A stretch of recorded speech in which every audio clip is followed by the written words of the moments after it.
It's not going to help. Teaching is not for everyone. Love can make you, I don't know, so you don't think straight. I should introduce myself. Ellie. I'm Nancy. Nancy Miller. You might have read about me. My name's Dan.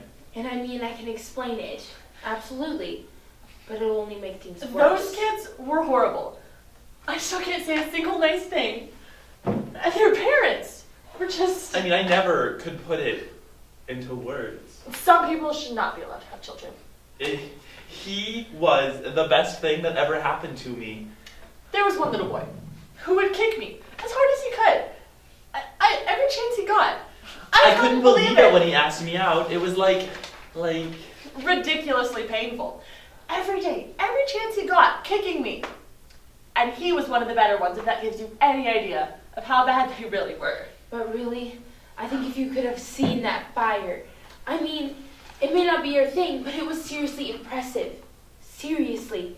Just an amazing fire. Big and hot, waves of heat, so you couldn't look right at it. You had to look away. He was the love of my life. Intro. I didn't look away, though. It's hard when you decide you're going to try and help people. Become a teacher. Take a job where you can make a difference. Where you think you can make a difference. It's even harder when that turns out to be impossible. After months of dating, the best kind of dating, the sweet, hot, can't be without them kind of dating, I asked him to move in with me. So like I said, I can explain it. He was cheating on me. That afternoon, there was some kind of accident at the local school and they sent everyone home. I mean, I usually work most of the night, so I came home early. Big decision to live together, but it felt right. She was there, in my bed with my husband. Just crazy sex. So they didn't even... I walked in, but they didn't even see me. I stood there for a while, and they didn't even see me because they were so into... So I turned around and walked out. I mean, it wasn't perfect dating. I don't want to sound, We did have some fights. No big deal. Some of them were kind of physical, but it was nothing. Frustrating. When you can help a kid and they don't want it. Like they do anything. When they walk around, when you're trying to help a kid and they act like they're smarter than you. Yeah. So I asked him to move in, and he said yes. A bunch of 10-year-olds. I didn't even know the girl. I thought maybe I would have known her. Like they know anything except how to be mean. You know, no one warned you about that. In college, in your classes, even when you were assistant teaching, no one told you. Kids can be terrible. The second night after he moved in, I spilled a bottle of wine. It was just careless. There was a rope in the closet at the end of the hall.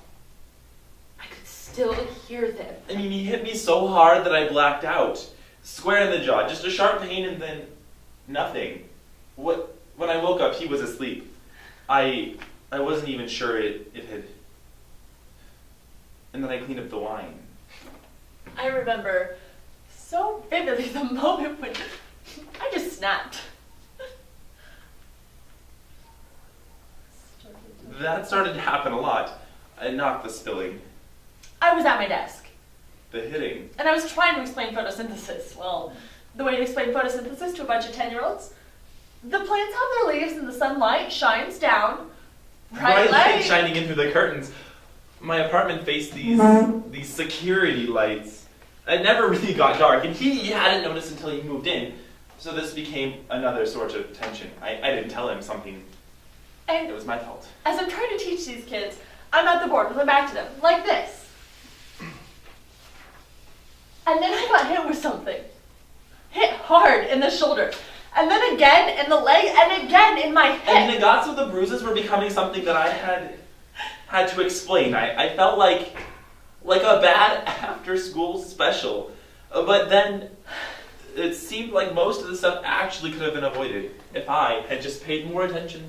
It took me a moment to even realize what was happening. These kids were throwing rocks at me. These kids in my class, these young kids were actually throwing rocks at me and laughing. They were laughing and grunting, and all of a sudden it sounded like I was in a tunnel with traffic, with roaring white noise, and it kind of shoved everything else into the background.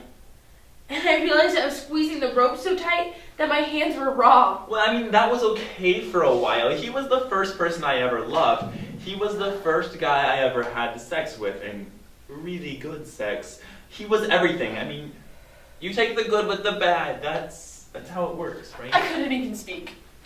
They were still having sex when I hit the girl in the back of the head. I don't even remember really what I hit with. It was heavy.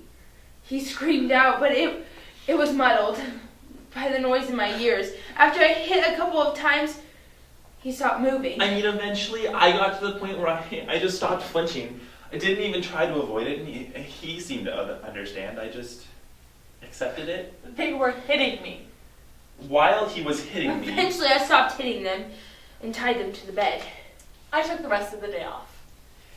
and then last night something was different. And I walked downstairs. And I didn't feel anything when he was hitting me. And I walked outside. And I didn't fall down. And I walked to the And I garage. was aware on some level that my body was moving, but it was like watching a movie with the screen really up close so none of the images made sense, you know? While I was at home, I had some time to think. To really think about what had happened to me and everything that had happened to me in my 3 months at that school.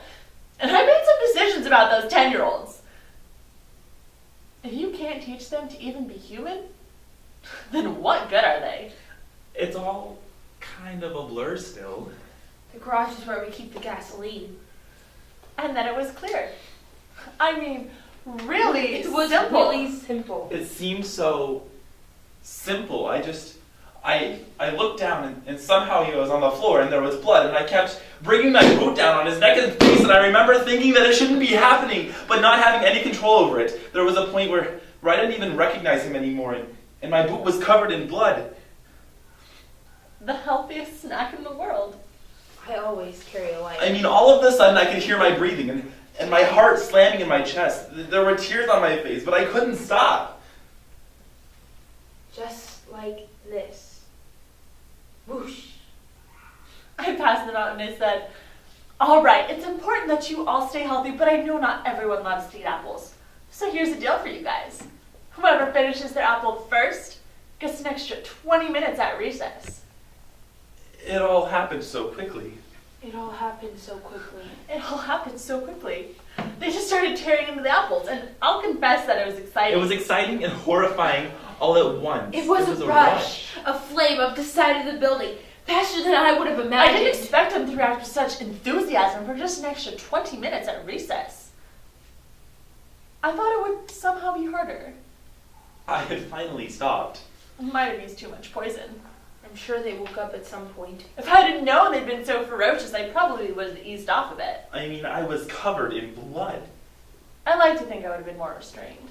I like to think they woke up right in the middle of it. You never think of yourself as a... But that might be too generous, really. Well, when it was over, I didn't really know what to do. I took off my boots. I did not want to be in them. I didn't think. I just took them off. And he was laying there just kind of squirming some. So I took off my clothes and I put them in the washing machine. It took and about 10 minutes naked before the back first into the one started living room. convulsing. He was It happened still quickly moving. after I that. picked up my boots I wouldn't and let any and I of them took go to the them bathroom, and I bathroom. wouldn't let any of I them let it leave. fill up while I told them to was stay in their rubbing seats. the boots. For After the just first a few time, minutes, I don't know if they the were water was red afraid and or soapy, disoriented but the or boots just stunned, were but clean. they did as they were Wet told. and clean. I was sat behind my in the desk tub, and I took a watched shower, really and I as these scrubbed it with horrible Watch children it jumped to I the floor dried and myself collapsed off. on their desk in their Moved my own holes and clothes pulled from the the blood washer and to the crimson dryer. streaks. And And they I were watched them crying go and through asking dry help cleaning. and confused. Because I was Clearly And I started to sob uncontrollably. It's hard for me to My say clothes this, were but dry. I got honestly, dressed again. It was a real got like away, what? and I couldn't- I called the Worthless find children myself. suffer the way I had suffered Leave. when all I had wanted Instead, to I do was just help backed people up and better kept people. watching the house burn. I needed to watch it as long as I could. And when I heard the sirens from the fire trucks, then I Only drove one or two away. left, mildly conscious before I realized that this might cause a problem.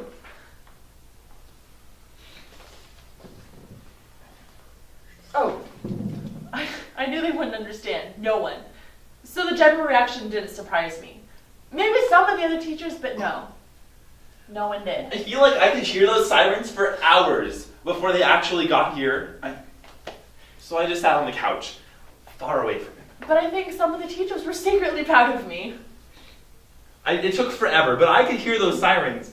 They told me there was a huge fire a few blocks down, and that's why the ambulance were late. And they were sorry it took so long. when they spoke to me, the police told me that they assumed that I was the woman in bed with my husband.